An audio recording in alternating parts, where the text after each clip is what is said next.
Hey everyone, we're going to talk about Punnett Square practice number 3 today. This is one of the choice assignments that you can work on. What this assignment deals with is something called sex-linked crosses. It's also called sex-linked traits or X-linked traits and Y-linked traits. And so what this deals with is with the X and Y chromosomes. And this is what determines male and female in animals. Okay, and so for a female, they have a genetic trait or their genotype is XX, and that equals a female, and then XY equals a male. And so these are just one genotype. So this is one allele. One X is one allele, the other X is the other allele. Or for males, it's the X is one allele and the Y is one allele. And so these are what we call different chromosomes. Okay, and so there are some traits that are on the X and Y chromosomes. So some traits just exist on the X and Y chromosomes. All right, so one of those traits is hemophilia. Okay, hemophilia is a condition to where your blood does not clot properly, and so just a small cut, it will just continue to bleed and bleed. It just never clots, and so that's what hemophilia is. Okay, and so what we're going to do is we're going to do a genetic cross with hemophilia here. And so the genotypes. So a male with hemophilia. So our male, we look up here, a male is XY. Okay, so a male with hemophilia. Hemophilia is the recessive trait. We look up here at our chart here, and we have male with hemophilia. We have X, lowercase h, and Y. And so a male with hemophilia would be X, lowercase h, Y.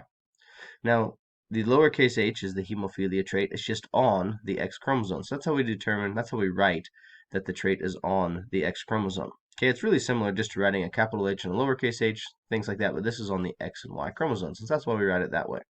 So a female without hemophilia and no hemophilia in her immediate family, which means there's really no history of hemophilia, so she doesn't have the trait, she's not a carrier or anything. So it's a female without hemophilia, and then there's no history of it, so it's going to be no recessive trait. So it's going to be X, capital H, X, capital H. So then if you have a female without hemophilia, but had a dad with hemophilia, okay? So there's a history of hemophilia there, and so what we're going to do, so a female without hemophilia, but had a dad with hemophilia, would be this one. She doesn't have hemophilia, but she's a carrier, what we call a carrier for it. In other words, she has one of the alleles for it. So we have an X, capital H, and X, lowercase h. And we write it like this still. The capital H with the X comes first, and then the lowercase h. Okay? Now, it'd be really similar to just writing if we just had H, capital H, lowercase h. And it'd be kind of the same thing there, but when we write it X with the H, that signifies that it's on the X chromosome. Okay? So how does a female have this trait? Well, let's do a Punnett square cross here real quick. Let's do a Punnett square cross. So if we had a father with hemophilia, so it's a X, lowercase h, Y. Okay, let's say it gets crossed with a female that does not have any history of it. So we have X, uppercase H, X, uppercase H. So if we do a cross with that in our Punnett square, put the male here on the top, doesn't really matter if you put the male on the top or the side. X capital H, X capital H. Okay, so then we just match these up. So we have an X, capital H, X, lowercase h. X, capital H, X, lowercase h, X, capital H, Y, X, capital H, Y. And so you can see the probability is 50-50 whether it's going to be female or male. And then all of the offspring here, none of them will have hemophilia. Okay, but the females will be a carrier of hemophilia. So they will be a carrier of this. Okay, what we call, they have one dominant, one recessive. For a female to have it, they have to have both recessive. For a male to have it, they just have to have one because they only have one X chromosome. Okay, so if we go down here, we make a cross between a dad with hemophilia and a mom who has no hemophilia in her immediate family. Okay, so again, it'd be this cross right here. So we have a X, lowercase h, Y for the male, dad with hemophilia, and we have X, capital H, X, capital H, a mom with no hemophilia in her family. So we just put that together again.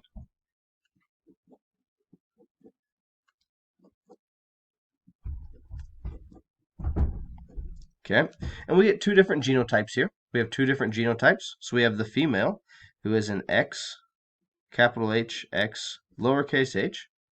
All right, and then we get the males, which will be X, capital H, Y.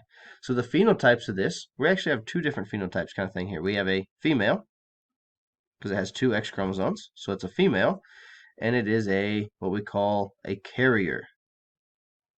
Does not have the trait, but carries one of the genes for the trait. The other genotype is a male, and we're just going to say normal or no hemophilia would be fine there. Okay, so what's the probability of having a boy? So if we look at this, what's the probability of having a boy? Well, if we look at our chart, we have two girls, X, X, X, X. So those the two X's equal females. The X and the Y equal males. So the probability of having a boy, that'd be 50%. 2 out of 4. 50%. Okay. The probability of having a girl, also 2 out of 4, which is also 50%. 1 out of 2.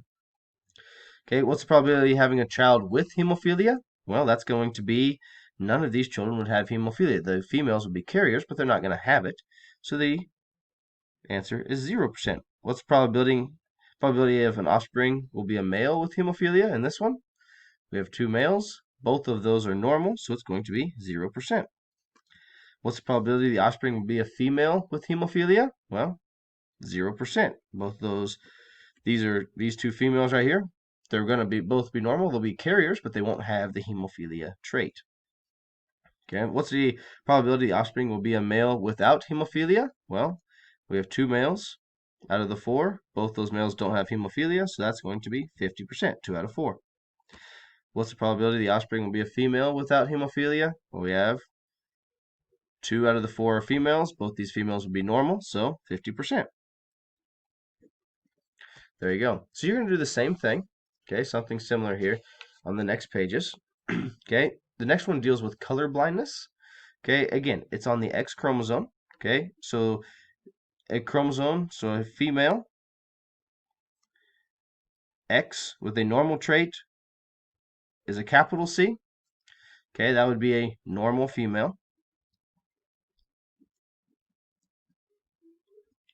If you have X with a lowercase, X with a lowercase c, that is a colorblind female. Okay. The normal female could also be X, capital C, X, lowercase c. Okay. Females have to have 2 of the lowercase c's on the X chromosome to be colorblind. Males, if male has a capital C, Y, so X capital C, Y, that is a normal male. And X lowercase c, Y is a colorblind male. Okay, X lowercase cy is a colorblind male. Okay, so you're going to fill this in just like you kind of did the first page. Okay, similar pattern. All right, and it's going to deal with X-linked traits.